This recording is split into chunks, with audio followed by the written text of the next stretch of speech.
various parts of the world. I'm Martin Hazel, and I will be not invigilating, running through this process, and then introducing Francesca in a minute to lead forward. We will be recording this webinar, so for those of you who have difficulty hearing it or seeing it, it will be available online early next week. Just a brief introduction to Unlocking Foresight, that we are building a community of people in organizations who need to take decisions for the long term. We support this with the Foresight Hub, which is where the copy of this presentation will be stored, and produce a number of events such as this webinar. Helping us do this is Atkins. They are hosting this event today, and they are very familiar with the use of futures and are very keen to work with us on this. I will now hand over to Francesca to take over from today. Thank you. Thank you very much, Martin, and hello and good afternoon to everybody who's listening live, and to those of us who are joining us when it's archived as well. This is going to be a presentation of just under an hour where we're going to go through some types of future planning. And what I'm going to try and bring to life is how we've been using it within the organisation that I work in, which is Grant Thornton, and also how we've used this with clients and also within our own firm as well. So just want to give you sort of headlines of what we've been doing and what seems to be working well, and also where perhaps it could be of use to yourself. It is by nature going to be quite an overview. It's quite a high level look at how futures can be used in practice and used commercially. And for many of you, you may have a lot of experience in using some of the tools that I'll be talking about. So I'll be trying to flesh out what we've done with them, and I'm very happy to take any questions as we go along as well. I'll be particularly stopping in roughly about 20 minutes to take any particular questions on the first section of the presentation, and then plenty of time at the end for questions too. So do please type your questions in as we go along, and I'll try and cover everything that I possibly can. As you'll see from the slide, my name is Francesca Lagerberg. I'm a partner in Grant Thornton, which is a global organisation, and we cover around about 140 countries all over the globe. We have about 47,000 people working within our organisation. So like many people who are dialing in, we have the challenge of how do we look to the future? What do we do for our clients that resonates beyond the very near? And what do we place our own investment in and encourage our clients to look at in terms of those long-term big bets? The reality is that this is an area of huge importance, because if you get this right, you become a fantastic success. If you get this wrong, many businesses have floundered on the sands of trying to put their faith in things that don't actually take place into the future. So looking at this particular presentation, I'm concentrating on Europe because that's where we've been focusing our attention. But I think a lot of things I'll be looking at have got a real relevance outside of Europe, particularly in Asia Pac, into Latin America and into Africa. And we have actually used similar kinds of planning in all parts of the world. But Europe, perhaps we've used it in most of all. And we've been very pleased to work with SAME in terms of our future planning and using their huge expertise and intellectual knowledge of this area to help us prepare. And in particular, thanks to Jill Ringland, who's been very instrumental in helping both the UK firm and our global firm turn the future thinking into something that we can actually use in a very commercial context. It's always good to start with a bit of Star Wars, I think. What else do you need in life? And this is, of course, one of the great quotes from Yoda, that well-known future thinker. Always in motion is the future. The reality is that the whole resonance behind futures work is trying to make sensible predictions about where the world might go. And no one really knows what the future is going to hold, but you can make smart guesses. And I guess much of the work that we've been doing over the last few years has been using the great expertise from future thinkers to try and turn that into something that's very practical and helpful for clients and for ourselves. If you look at some of the things that are suggested about the future at the moment, you kind of take a very deep breath and think that many of the things that are commonplace today will become very unusual in the future, not very outdated very quickly. If I think about some of the big reports that have happened, like the World Economic Forum report in 2015, lots of guesses are made about what 2025, 2030 will look like. Now, for example, will we really be in a situation where 10% of all the cars in the United States are driverless? Will that be a reality? Will we have a board with artificial intelligence actually sitting on the board? And will we have a situation where much of the things that are commonplace today will have been overtaken by new and better ways of doing things?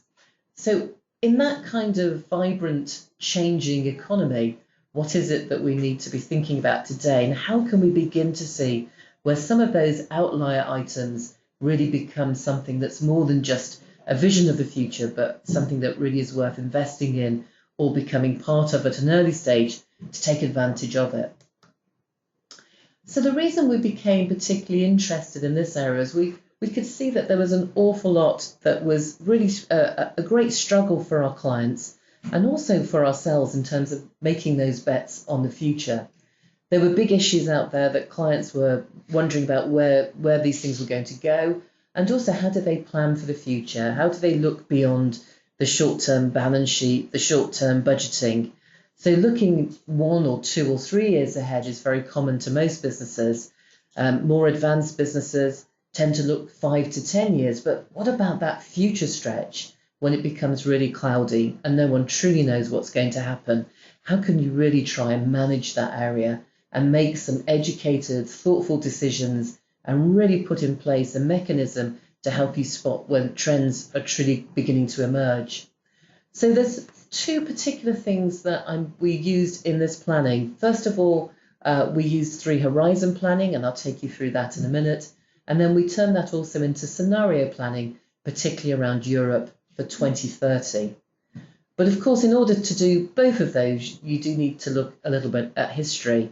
And those of you who are historians by nature will know that history usually tells you what the future is really going to bring. So looking back is often just as important as looking forward.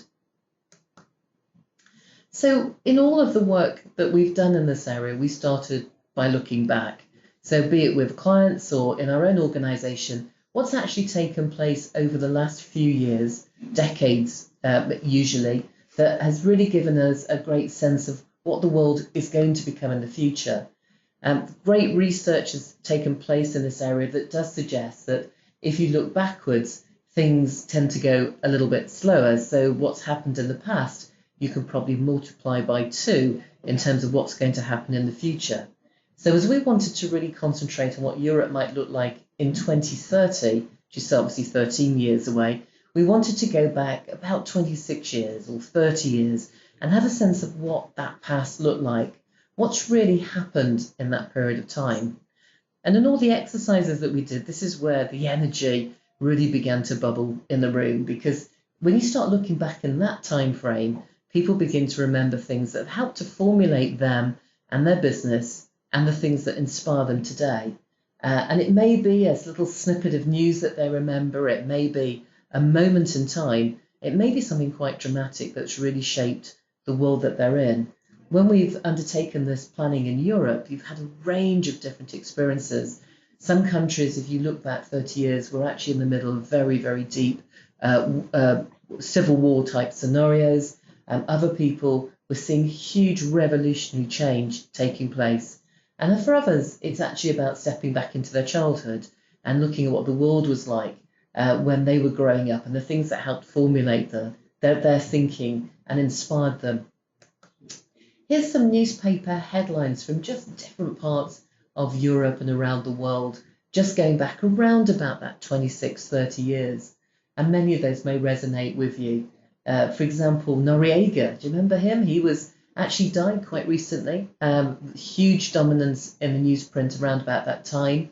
The 2 Germanys uniting, the fall of the Berlin Wall, was something that really seemed to have struck a chord with everybody that we've talked to around about that time. And of course, the Iraq War. And there's Mandela coming out of prison after that long stint and Thatcher resigning in the UK. Big news headlines that seem to have stuck in people's brains very, very strongly. All of these items came up on a regular basis.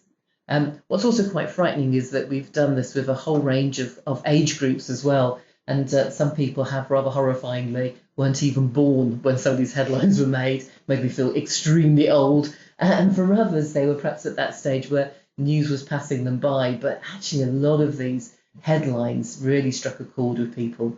And what we did was we encouraged people to stick up their Post-it notes up on a very free format wall. They looked at the things that had really resonated for them in that time. And of course, as soon as somebody starts mentioning a particular topic, somebody builds on it and another person adds in. And very quickly, you populate a whole part of the wall with memories from that period of time. So that's the looking back part of Three Horizon Planning, getting people into a different mindset and taking their brain to a different place where they start thinking about the past to help them think about the future. Then did with the particular groups that we were working with was what I would call traditional Three Horizon Planning. And I know a lot of you will be really familiar with this kind of format, but I'll just briefly take you through what it's about for those who don't know about it, and then just give you a little bit of a flavour for how we used it. Three Horizon Planning, of course, is the traditional way of looking at the future, where you start off with the first horizon, which sometimes called current state, which is what's really going on now. What are the big ticket things that are happening right here, right now, that have a resonance in terms of what the future might look like? So for today, the sort of things that you might easily come to mind thinking about, perhaps you'd mention Trump. If you're in the UK, you might mention Brexit. If you were sitting in France, you might mention Macron. If you were sitting in Germany, Angela Merkel would almost certainly come to mind. If you were sitting out in the CIS, you may be thinking about issues that were pressing from Russia. All these particular things that are very resonant politically or economically, or just in terms of what your life looked like right here, right now. So we took people to that particular first horizon. Again, very, very safe ground. Everybody has a flavour or a feel about the big ticket things that are happening today. And then in traditional Three Horizon Planning, you don't just go through the horizons first, second and third. You jump from the current state right over to that far, far flung future. And for us, we took Europe in 2030 as a far enough distance away for people to really not know exactly what the world would look like, but close enough to feel real. And for many of the people in the room, that would still be a time when they would be working or taking their business on to another level. And in maybe 10 years' time, that will be a sort of very real, very near future. So again, using interactive approach, sitting around tables, having a discussion, using facilitators, people started talking about that Horizon 3. What's the real future? What could it look like? What are the big ideas? What are the innovations that may be in play? What might be hugely important in that 2030 timeframe? Lots of discussion you tended to find around robotics and digitalization, globalization, innovation, new things coming along, different ways of working, different styles, food shortages or food surpluses, mobility, immigration, big ticket issues, and how they might impact in that time frame off into the future. And then after that discussion, you bring them back to Horizon 2. What's going to happen between that current state and that future state? What are things that might be transformational that will help move from the today to that future next moment? And what do you need to be doing today to help make sure that that future is very real, that you're prepared for it? And also, as we're about to talk about shortly, when we look at scenario planning, what are those big outlier moments that are going to help you really understand where the future is truly going to progress and which things might be looking interesting today but never come to anything, and those things that actually really turn into a fundamental part of how businesses thrive and survive in the future. So that's the Three Horizon Planning piece. Obviously, we've taken a lot of people through this kind of thinking. We've showcased to them different ideas, but predominantly the great joy of Three Horizon Planning It's the thinking, the energy, the thought comes from the people who are in the room. So it's them who are coming up with the ideas and that clever thinking about what the future could hold. I'm always blown away by the different elements that people bring to it. Different people bring a whole different perspective on what the future could become. For example, we did this particular piece of planning on the island of Jersey, using a great collection of clients, some of whom sat in tourism, some of them sat in farming, some of them sat in the private sector, and just the range of ideas of things they thought would happen on the island, an island that is by nature relatively small, and yet just hugely interesting view on what the future could hold, all of which are viable possibilities. And so you can see how this particular type of planning can work in lots and lots of different environments. I'm going to pause there as we're about 20 minutes through the presentation, just to take any initial questions on the Three Horizon planning side of things.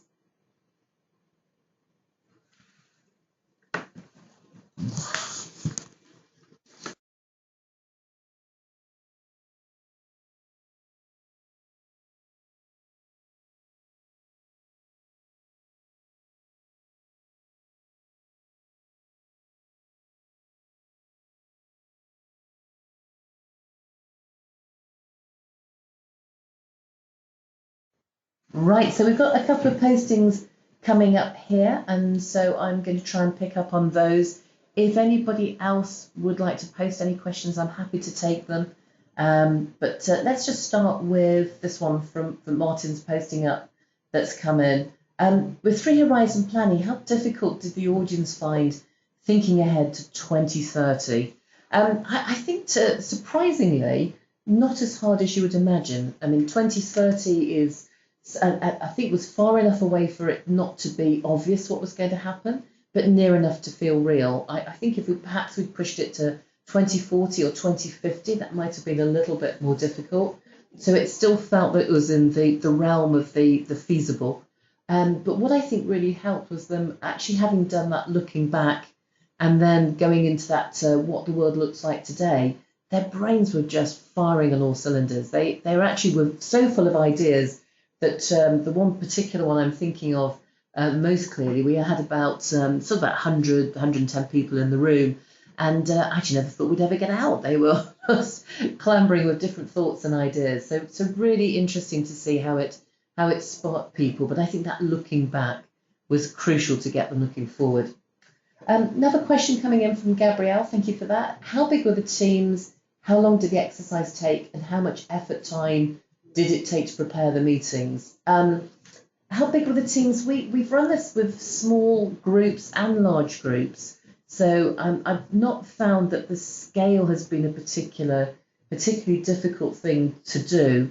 But what you do need is to break that group down into smaller numbers. So we tended to break people off into tables. We used facilitators on the tables, and tended to find that groups of 10 to 15 were the most successful. I think more than that, people struggle to get their voice heard. I have done this in multiple languages as well, so you do need to build in the ability for people to translate, or at least to get the conversation into their own head in their own language.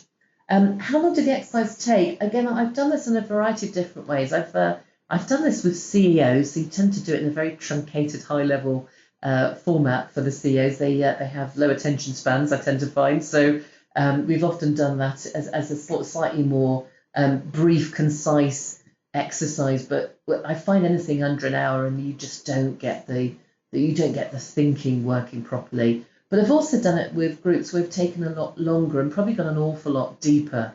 The whole process of Three Horizon planning and the next stage of scenario planning, when we did that in the UK, we actually did it in discrete chunks and different meetings, and we did a build. And in fact, from beginning to end, the whole process took around about 9 months.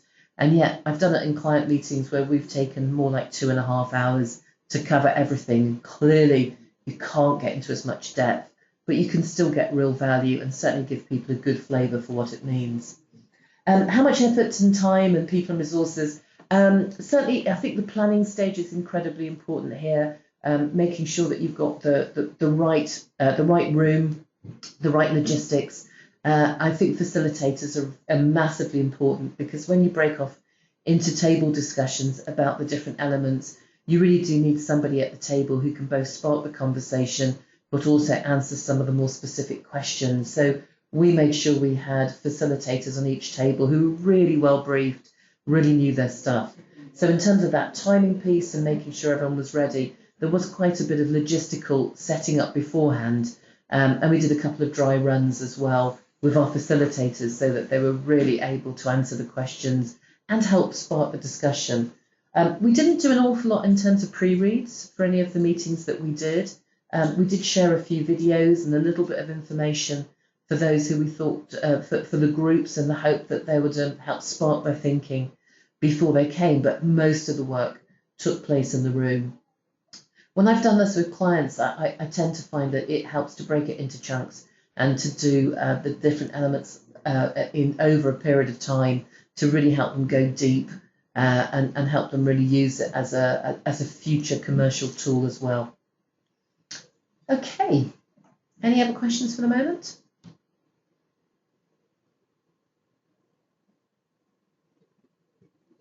Just give you all a second to type away.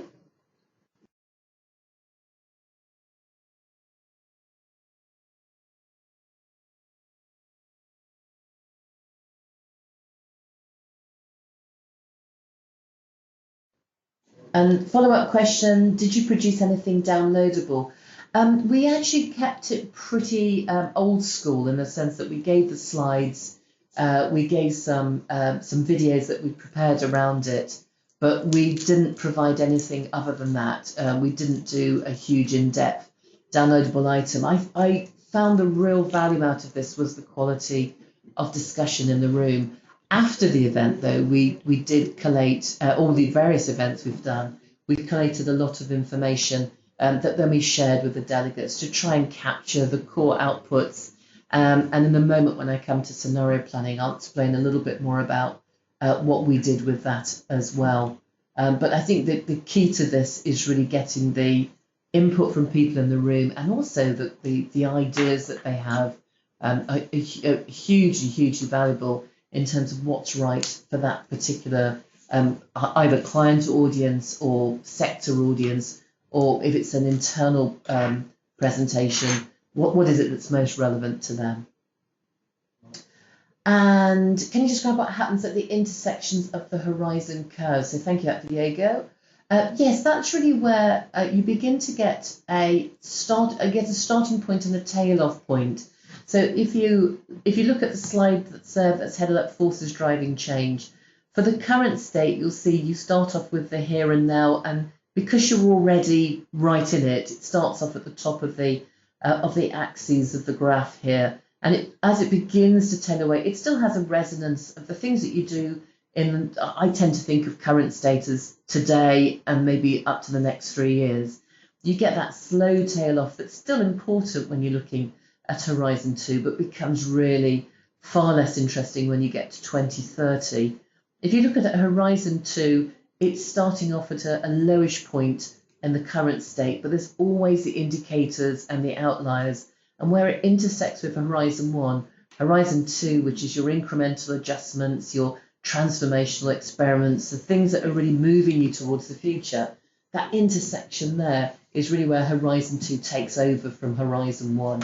And the same goes for the intersection between 2 and 3, where the things that are happening in that period of time begin to become far less important and the new stuff begins to take over. So I hope that gives you a bit of a flavour for where the intersections work. Right, I'm going to move on to the second part of the presentation, which is around scenario planning. Small number of slides, but a more complex area potentially in terms of explaining it. This is one of those areas where it's actually an awful lot easier to do it. When you're doing it in practice, the flow from this is far easier. But I'm going to try and give you a snapshot around this. And I know many of you will be very familiar with scenario planning. So I'll just try and do a very brief overview of what it actually is, but then also how it was used in our particular context. Let's just put the slide right up there. The great joy of scenario planning is its storytelling. So it's storytelling about the future, and it's setting out something that has a look, a feel, a sound, a taste to it about what the future might look like. And the reason this is of value is that if you can see what that world might look like, you're far more likely to be able to spot it if that's the way the world's going. So this is taking us into that world of 2030 where lots of things could potentially happen. And this isn't scientific forecasting, this is more around good, sensible predictions for the future. And the world could go in many different directions. The real win of scenario planning is if you know the different worlds that may come to pass, which ones can you spot? And you can use your own people, yourself, all the indicators that are out there to help determine whether those small little outlier moments are becoming something big and significant. So if the world is going in a particular direction, what are the signs that that's the way it really is going? What are the things you might see in a newspaper, if such a newspaper will exist in 2030? What might you see on the media? What might you see in the world around you that helps give you a really good flavour for what that future arriving, or indicators that that future is really going to come to pass. Now, scenario planning has been around for decades. Many great organisations have used this form of planning, and you do tend to find it in many academic programmes. It appears in a lot of MBAs, and many people use this form of planning incredibly effectively. I still love looking at things like the Shell regular scenario plannings, where they do a detailed analysis of their view of where the world could go, and many other organisations and groupings use it too. The logic behind it is can you set up a couple of possibilities for the world, and in order to do that, you need to have some focal points, some compass, some sense of where the world could potentially go. And so on the slide, you'll see that there's 4 clear axes that are directions of travel, or potential directions of travel, and they help set the framework for the story. And the wording in the 4 quadrants is really just an indicator of what that world might look like. So let me take you through the 4 possible scenarios that we used for Europe. First of all, you're probably wondering how on earth did we come up with them at all? Well, these were based both on the knowledge and experience of our work with SAMI, but also on the information we got from our internal people and from our clients. So they gave us the information, the data, the thoughts, the clever thinking, and we put them into this framework. These seem to be the common themes that could really illustrate what 2030 looked like. And by putting those common themes or common directions of travel down, you create 4 quadrants, 4 different ways the world could go. Now, these aren't necessarily mutually exclusive. You could have a couple of these operating in the same environment, but they are very indicative of where perhaps you place your investments or your bets or your commercial impetus. And I think what the real value of this sort of scenario planning is, it gives you a way of explaining to your people, to your business, the different things to be looking out for. So let's just start with the axes to give a sense of what we've got here. You'll see going from north to south, from the top to the bottom of the page, one particular axis, and very deliberately you have, if you like, polar opposites. Right at the top, you've got globalization. So is the world going to become far more global by 2030 in Europe? And sort of indicators of that might be the rise of the multinational. Google and Amazon and Starbucks are big names already, but we're going to see things like Amazon moving into food produce. You're beginning to see the rise of very large organizations that do multi-purpose work and certainly aren't specialized at all. They deal with a whole range of different things. Are we becoming more globalized? Are we getting more harmonization around things that happen across borders? Is this pushed by the fact that we need to be more digital, and that often harmonizes things? Are we seeing a harmonization of rules and approaches, of regulation, of way that you've got countries coming together, doing things in the same way because it has a bigger impact? So that sort of anything to do with globalization might be taking you off in that direction. The opposite end of the spectrum on that axis is localization. So keeping things local. Classic thing might be supporting local communities, charities that are grassroots charities rather than big regional or national charities, but wanting to buy local, wanting to work locally, wanting to move away from something that is big, perhaps it feels a bit anonymous, to something that's very much supportive of a local economy or a local way of doing things. So that's the first axis that helps to set up our 4 quadrant stories. The axis that runs across there from left to right is another very common set of things that came out of the discussions we had with our clients and with our people. Again, indicators of where the world could go. So on the left-hand side, the world could potentially become very centred around economic focus. So this would be, where are your natural resources, perhaps, or where are the big economies? Where's the biggest GDP? Perhaps driven by an economic piece that's not just about a country. Maybe it's about the economic value of a city, urbanisation, any of those factors that really are predominantly based on where is the economy. Across the other side of that axis, you've got the polar opposite again, something that binds you that's not around economic focus, but is around people. So social cohesion, the rise of the community, the rise of people wanting to get back more to perhaps a village-style atmosphere, a world that's really coming together in a much more perhaps old-fashioned way. Is that the right way to describe it? But really it is about people coming together and maybe setting up groups or acting in an entrepreneurial way, and then those groups breaking up and other groups forming. It's certainly not based purely around economic factors in the more traditional sense. So once you've got those 4 quadrants created by those 2 axes, you can begin to create a story of where the world could go. So I'm going to take you around the 4 stories that we created. And you could have come up with different stories. You might have come up with different axes depending on the audience. But 4 stories that we created. And then what we did was we took our audience into those stories, looked at what the headlines would be, what would the world look like, what were the things that would dominate, the things that people would talk about or would drive their day-to-day actions. And those are the sorts of scenarios that might exist in 2030. So let me just take you through the ones that we had, and they are very much based on the information we had in the room and also the knowledge we had around future thinking. So if the world was very global and was very economically focused, you'd be in that top left-hand quadrant. And so the headline in that particular scenario might be skilled migrants driving global growth for 26%. So what you've got there are people moving to the areas of economic focus, a sense that growth isn't just about a country or a city, but is really about global growth. So it really is very much thinking beyond borders or beyond territories.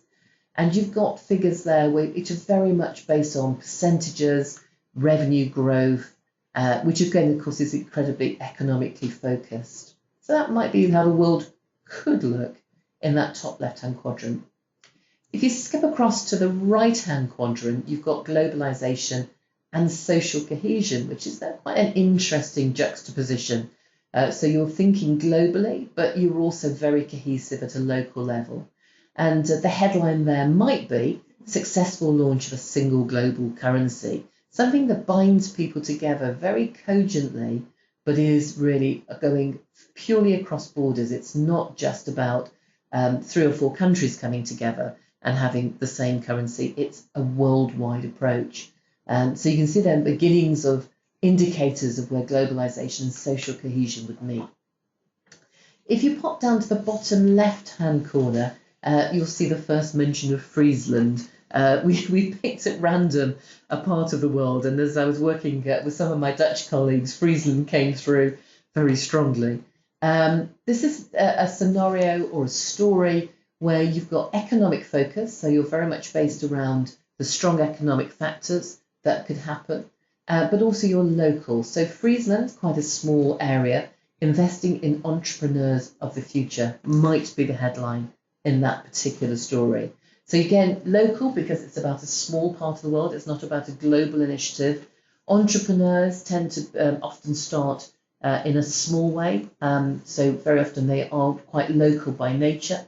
But then there's also that sense of it's going to be driving and investing into something that's really looking ahead and is economically rooted, so a very strong economic focus. And then last but not least, from this scenario planning on the far right-hand side, heavily tongue-in-cheek, social cohesion and localization. The headline might be Friesland celebrates its first year of independence with a countrywide picnic. This is really sort of trying to build on this idea, very socially aware, local, independent, not tied to some big global conglomerate, and it really is about bringing the people together. So countrywide picnic, or getting together and having a nice slap-up meal on a very localized level. So those were sort of four headlines to try and start talking about the story. And what we did with the audience in these particular sessions is they had helped set the axes with their discussion on Three Horizon planning. So they'd set the discussion around globalization, they'd set the discussion around localization, social cohesion and economic focus. So those were four topics that had come through incredibly strongly in the themes that came out of the Three Horizon planning. And then you've got the four stories, which are really the starting point for what the world could look like. And what we did in the session is that we broke people up into, again, separate interactive groupings, and we actually gave them one of those stories and asked them to help come up with the headlines for it, to describe what it would look like, what it would feel like, how it would work. And they fed this back into the room. So after delving quite deeply into what world might look like, they shared that with the rest of the audience. So they really did a deep dive into one of those stories and then shared it out with everybody could see what the core factors were. And then we took them into their own business. And what would the world look like for them in one of those stories or a couple of those stories? I've actually done this in many different ways. Sometimes they look at all four stories. Sometimes they look at just one. Sometimes they perhaps look at two. It very much depends on the type of audience, what they're trying to get out of it, and the time frames available. But they then do a sort of deep dive into these stories and really try and get a sense of what would the world look like. And the value of doing this is that if you get the discussion going, if you get that depth of thinking, you begin to start seeing the indicators that will show up if the world is going in one of these directions. And this is the true value of scenario planning, is if you get this right, you can use all the people at your disposal, all the information that you have, to see if you are actually going off in one of those four directions or a number of those directions, and that can influence where you invest, where you seek your talent, and what you try and do. Okay, so before I go into capitalising on the thinking, I am going to stop for a second and take some questions on that scenario planning. Actually, I'm going to put that slide back up and take some questions from the audience. So, would you advocate selecting a single scenario quadrant and basing your business planning on this? And is there a way to prioritise the scenarios and or selecting the best one? Let's start with the first bit, selecting a single scenario quadrant and basing your business planning on it. The whole point of scenario planning is to actually look at the indicators and then to use that to see where the world is going to go. So it's pretty difficult right at the outset to go, we're definitely going in the left-hand side or the right-hand side, but you use your, say if you've got a large group of people or even just a small team, to begin to spot indicators that help you work out where the world might go. So you can keep using this as a tool to spot the trends in a more effective way than just doing a random guess. Actually, having said that, we had a number of our clients who were really convinced that in their particular world, there were very strong indicators already that some of these quadrants would definitely happen or definitely wouldn't happen. And they were already moving towards choosing one of these stories as a good way to plan. But I think in terms of the actual art of scenario planning is that you use it to help you keep collating information rather than to jump to one single story immediately. Prioritizing, I think, really builds on that, because I think for certainly when we with our particularly our client base, they could immediately see 2 or 3 stories that felt far more plausible than the others, and they were already seeing indicators really suggesting that's where the world was going to go for them.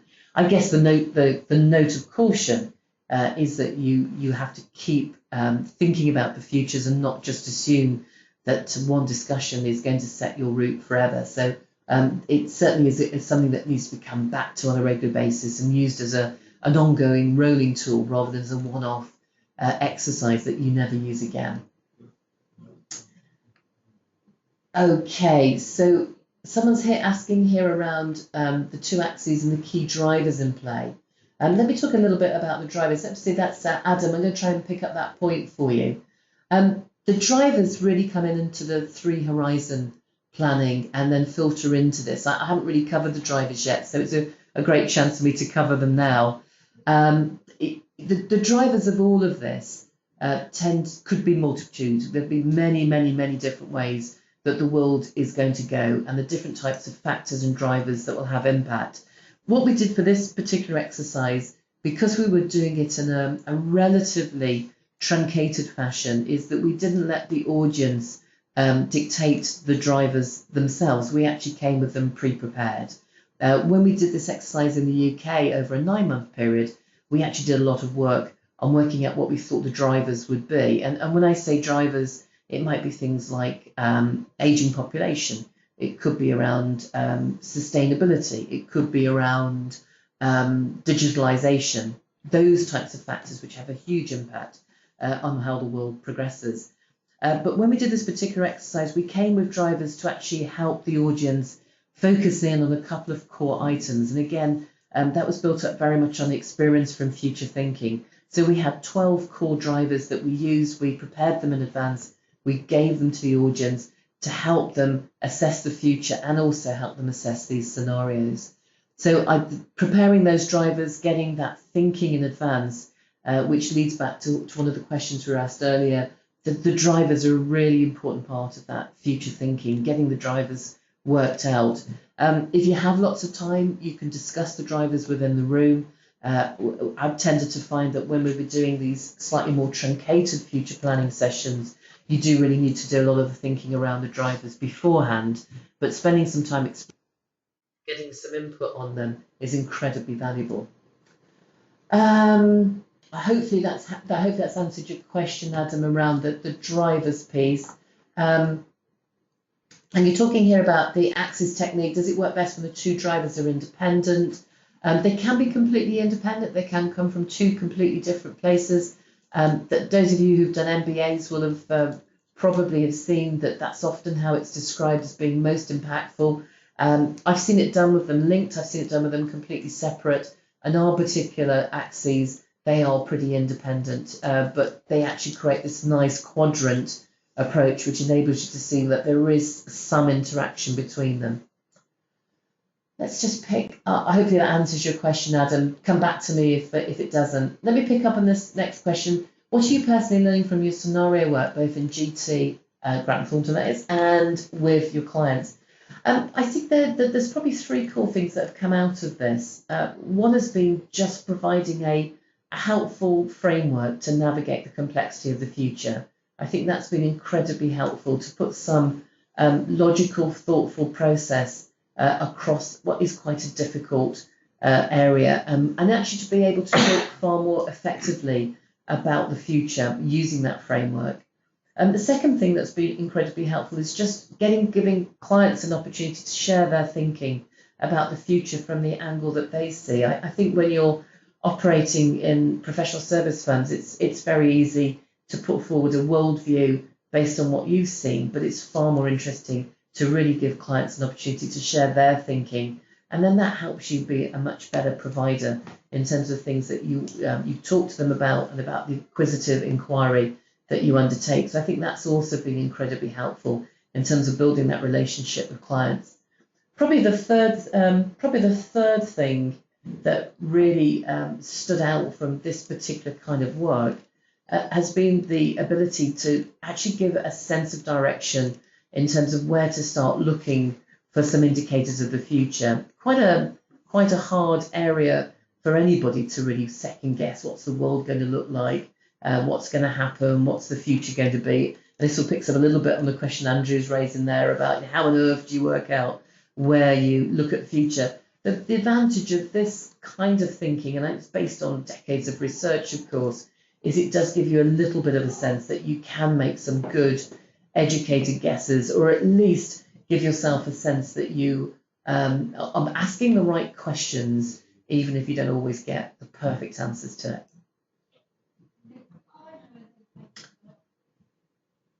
Okay, I'm going to move on to the next and final element of this, and I know there's a few more questions coming in.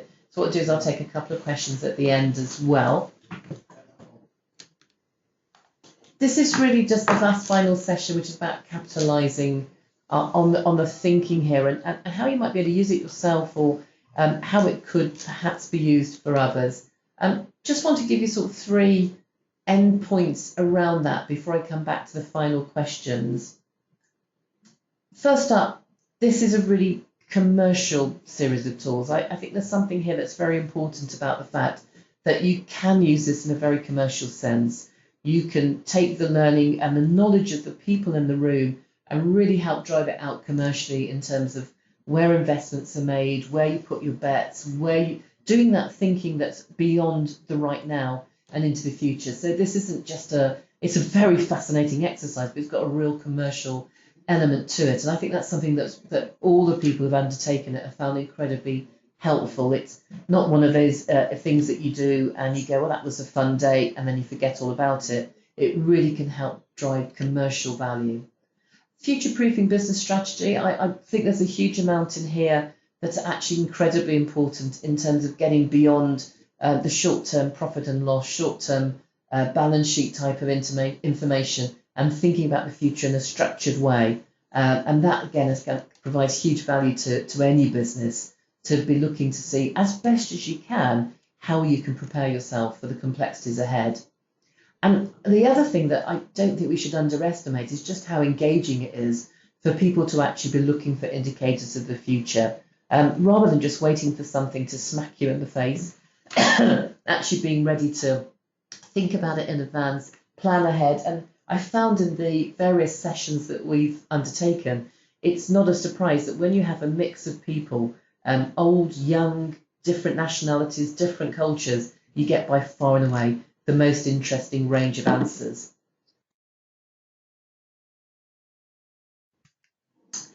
So that's around capitalising on the thinking, how you can turn this into reality and how you can make this really fly either for your own business or with the businesses you work with. Let me stop there and take a few more questions before I finally wrap up. Just coming back to question coming in here. It's also not about predicting the future. It's about ensuring a business idea is robust to a range of scenarios. Yes, that's a very good point there from Adam.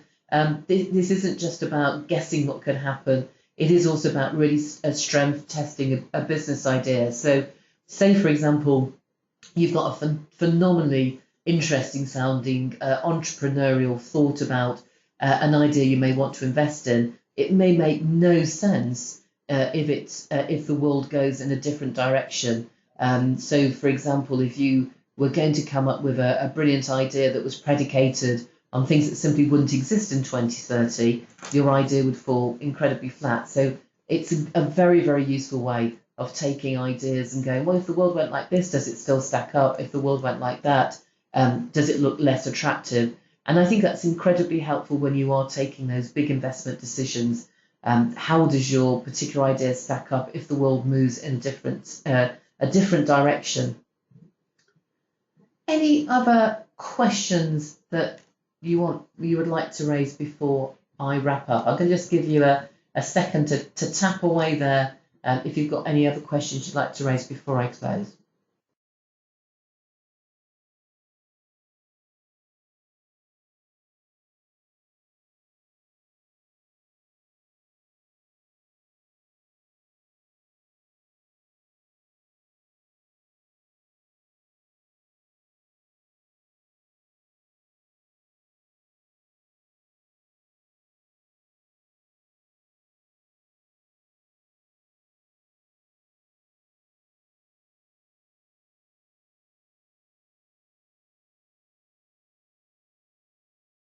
Right. Okay. So we've got no more questions coming in. So I'm just going to move. That was the question slide.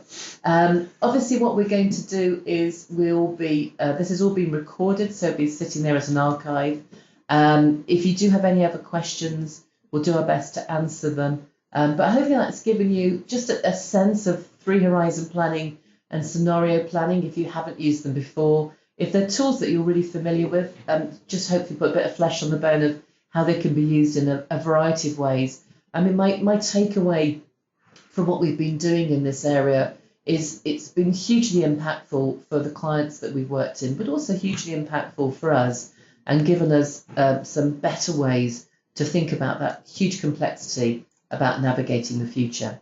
I'm now going to hand back to Martin to close.